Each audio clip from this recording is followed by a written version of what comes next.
মধ্যপ্রাচ্যের দেশ ইয়েমেনে হুথিদের উপর মার্কিন বিমান হামলায় এখন পর্যন্ত অন্তত ৫ জন নিহত হওয়ার খবর পাওয়া গেছে।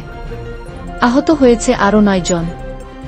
যুক্তরাষ্ট্রের প্রেসিডেন্ট ডোনাল্ড ট্রাম্পের নির্দেশে মার্কিন বাহিনী গতকাল শনিবার থেকে ইয়েমেনের হুথি বিদ্রোহী গোষ্ঠীর উপর বড় ধরনের বিমান হামলা শুরু করেছে মার্কিন বাহিনী। লোহিত সাগরে যুক্তরাষ্ট্রের জাহাজে সশস্ত্র গোষ্ঠীর হামলার কারণেই এই বিমান হামলার বলে জানিয়েছেন প্রেসিডেন্ট ডোনাল্ড ট্রাম্প। সামাজিক যোগাযোগ মাধ্যম ট্রুথে প্রেসিডেন্ট ট্রাম্প লিখেছেন, ইরানের অর্থায়নে এই হুথি ডাকাতরা যুক্তরাষ্ট্রের জাহাজে ক্ষেপণাস্ত্র নিক্ষেপ করেছে এবং আমাদের সেনা এবং বন্ধুদের লক্ষ্য করেছে। তিনি আরও লিখেছেন, তাদের জলদস্যুতা, সহিংসতা এবং সন্ত্রাসবাদ এর জন্য বিলিয়ন ডলার খরচ হয়েছে এবং অনেকের জীবনকে ঝুঁকিতে ফেলেছে।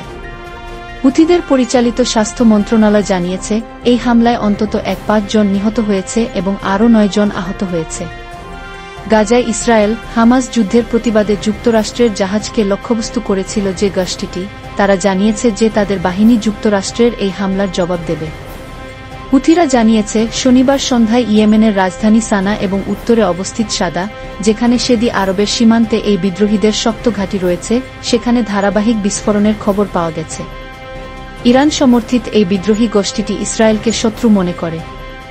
সানা এবং ইয়েমেনের উত্তর পশ্চিমে তাদের নিয়ন্ত্রণ থাকলেও এটি দেশটির আন্তর্জাতিকভাবে স্বীকৃত সরকার নয়। একটি আনভেরিফাইড ছবিতে দেখা যায়, সানার বিমান বন্দরের উপর থেকে কালো ধোঁয়া উঠছে। ওই এলাকা একটি সামরিক স্থাপনার অন্তর্গত।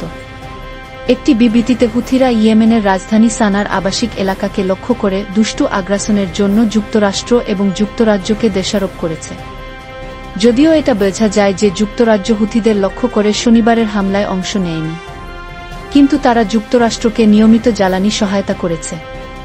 এই হামলা সহ্য করা হবে না বলেছেন প্রেসিডেন্ট ট্রাম্প। তিনি আরও যোগ করেছেন, লক্ষ্য অর্জন না করা পর্যন্ত আমরা আমাদের অপ্রতিরোধ্য প্রাণঘাতী শক্তি ব্যবহার করব। হুথিরা বলেছে, তারা গাজায় ইসরায়েল হামাসের যুদ্ধে ফিলিস্তিনিদের সমর্থনে কাজ করছে।